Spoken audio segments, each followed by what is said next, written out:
Hey, how's it going, everyone? I'm Keith from Heavy Mental Art. I'm an artist from Sydney, Australia. I wanted to share some tips and tools for creating digital art in Photoshop that I use a lot, and it might help you too. On the screen now is an artwork I'm currently working on. I've been using Photoshop for years now to create digital art. It can be a bit overwhelming when you're first starting out using Photoshop. This will be more for beginners or intermediate Photoshop users. I won't ramble on too much at the beginning of the video, so let's get into it.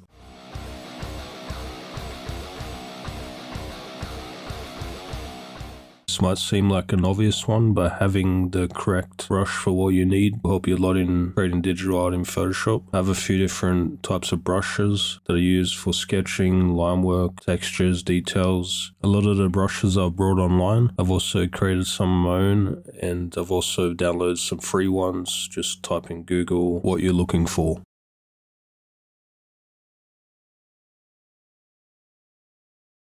Here are the settings for the line work brush that I use a lot if you wanted to use the same settings to get some nice clean lines.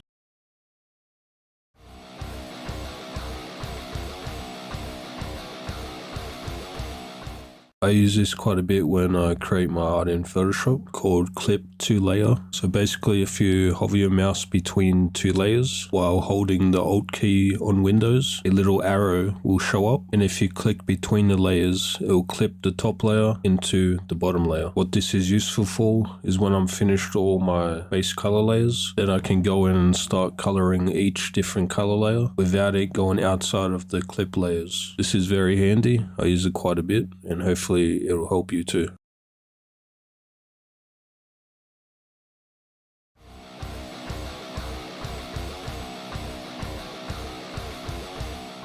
Make sure you're setting your document up in the correct DPI. 300 is usually for print, 72 DPI is mainly for digital. You can go higher than 300 DPI, but it's usually not needed. 300 will be fine. So if you're creating a digital artwork, make sure it's set to 300 DPI if you're making the artwork to be printed, so it's in the best quality you can get. It's not pixelated and looks great once printed.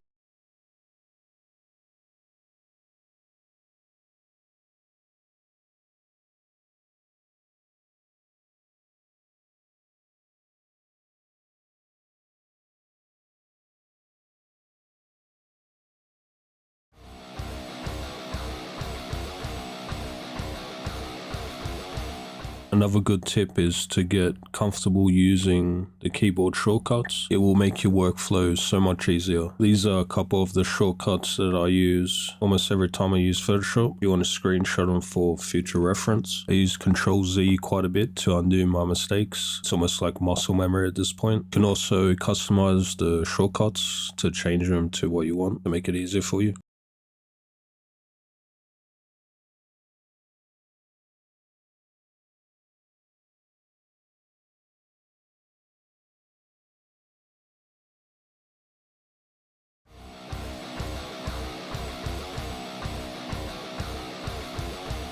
This is another useful tool that I use a lot. If you're editing text and trying to get it at a certain bend or shape, this will help a lot. To access it, you'll have to click on the text tool, and in the top there should be an icon, a T, and a curved line under it. Once you click on that, it'll bring up more settings, and you can change different things such as the bend, horizontal, and vertical direction of the text. If you click on style, it'll bring up even more options to warp the text to the way you want it.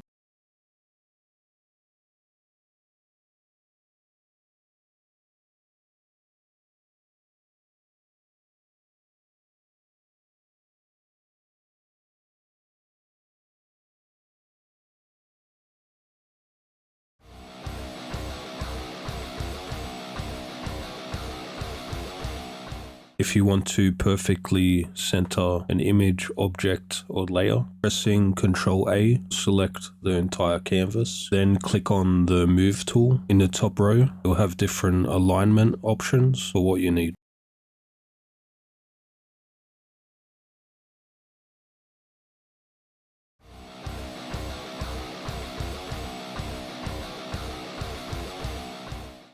Selection tools such as the lasso tool and the magic wand tool. With the lasso tool, you can cut out areas of an object or image that you want to delete or change the color of. The magic wand tool, you can do the same. Select a certain color you want to delete from an image or adjust. You can also expand and contract selection by going up to select modifier. There you'll have different options such as expand and contract.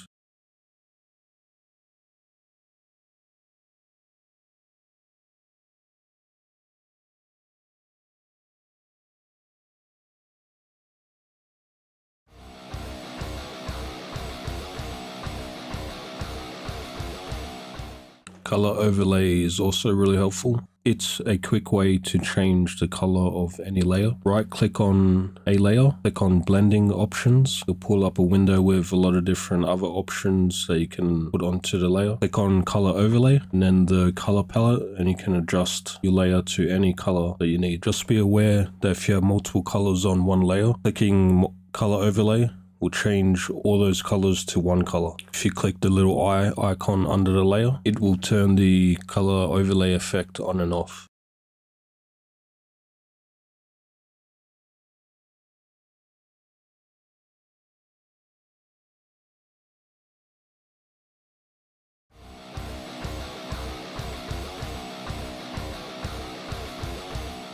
If you've finished creating your artwork and want to save it as a PNG or JPEG, up to File, Export, Save for Web, then you can choose from the drop-down menu. For saving as a PNG file, choose PNG 24 to get the highest quality.